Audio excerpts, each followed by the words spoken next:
Money for a second. Yeah. You have never gotten money from the Chinese government? No. None. None. I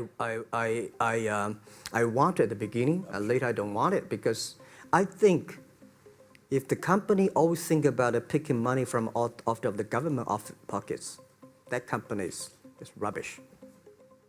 Think about how can you make money from the customers and market and then help customers succeed. That's our philosophy. No money from Chinese banks? No. No. I at that time I want, and now they want to give me, I don't want it. Yeah. All right. Your relationship with the government. Mm-hmm. Yeah. What's your relationship? I mean, if they didn't, here's what some say, that you have existed in an environment that's not, they have restricted competition for you. And that's a pretty good thing to do for a private company. Yeah. I think the relationship with the government for us is very interesting. For the first 5 years, because I've been working as a part-time jobber for a government organization called Ministry of Foreign Trade, 1997, for 14 months. And I learned that you should never rely on government organization to do e-commerce. And I started a business. I told my people and team, in love with the government, don't marry them. Respect them. And a lot of people say, well, government officers talking about internet, the censorship and this, that, and they worry about. I think it's the opportunity, it's a responsibility talking to them. Tell them how internet can help. So you tell them we create jobs. Oh yeah, I think a lot of people debate and fight against them.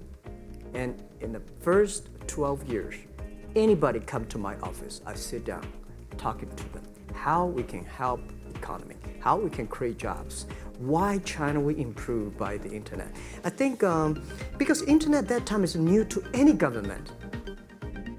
And if you convince somebody, and you have the chance. So today I'm very talkative.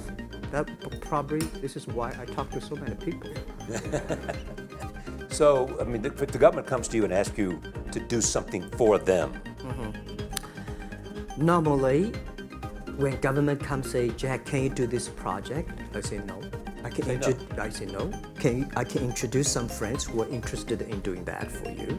But if they continue to want me to do it, I say, okay, I do it, but I don't charge. I hope next time don't come to me again. But recently, we help some government organization do it. For example, every Spring Festival, the train station, the train ticket is so difficult.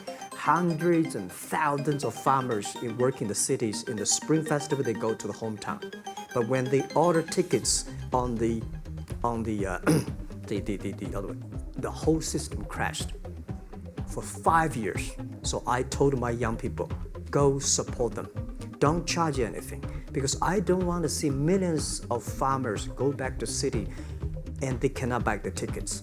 So it's something that it's not for money. It's something it's not for the government. It's for the millions of people. They can buy tickets in the snowy night, and they don't have to wait. They just use mobile phone, online, they get ticket. One way stop along the route to where you are in that big IPO was Yahoo. Jerry Yang gave you invested $1 billion. Yeah. $1 billion. Yeah. It turned out to be a pretty good investment for Yahoo. Yeah. But one time after another, you raised this money on your own outside of China with investors. Yeah, I'm very thankful for all the investors because 1999, year 2000, and even at the Yahoo time, a lot of people say this Jack is crazy. He's doing something that we don't understand. A lot of venture capitalists give you money because there is such a American model already there. But they say, Alibaba, we don't see this kind of model, right? They say Jack's crazy. Yeah, this is crazy guy. I mean, I remember my first time in Time magazine, they call me Crazy Jack. And I think crazy is good. We are crazy, but we're not stupid. We know what we are doing, but if everybody agree with me, if everybody believe our idea is good, we have no chance. So that's the money we raised, we're very thankful. So when our investors make a lot of money, I feel proud and honored. As you know, in the United States, issues have risen about privacy. Yeah. Google and Apple, and questions of whether the government should have access to files.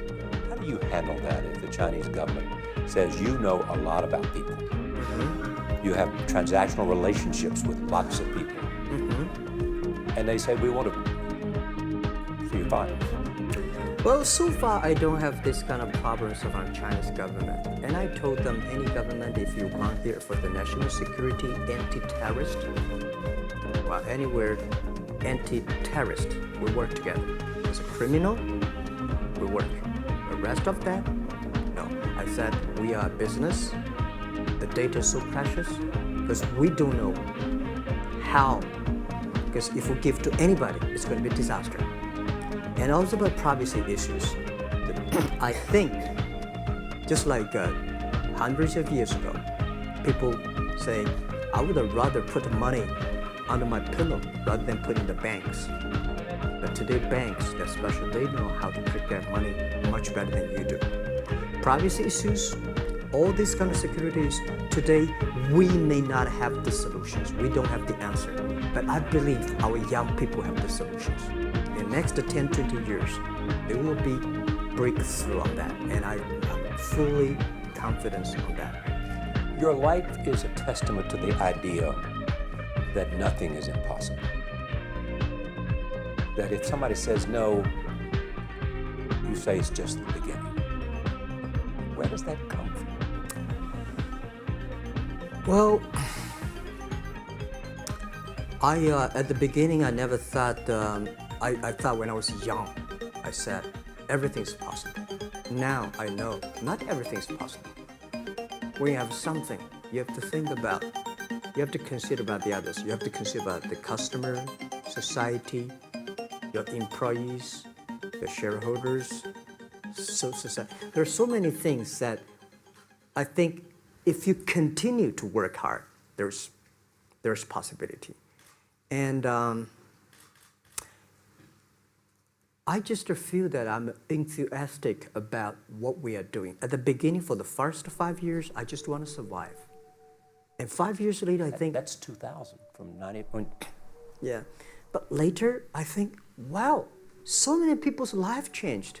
I was so excited, you know, for the first 3 years, we made zero revenue. Zero revenue.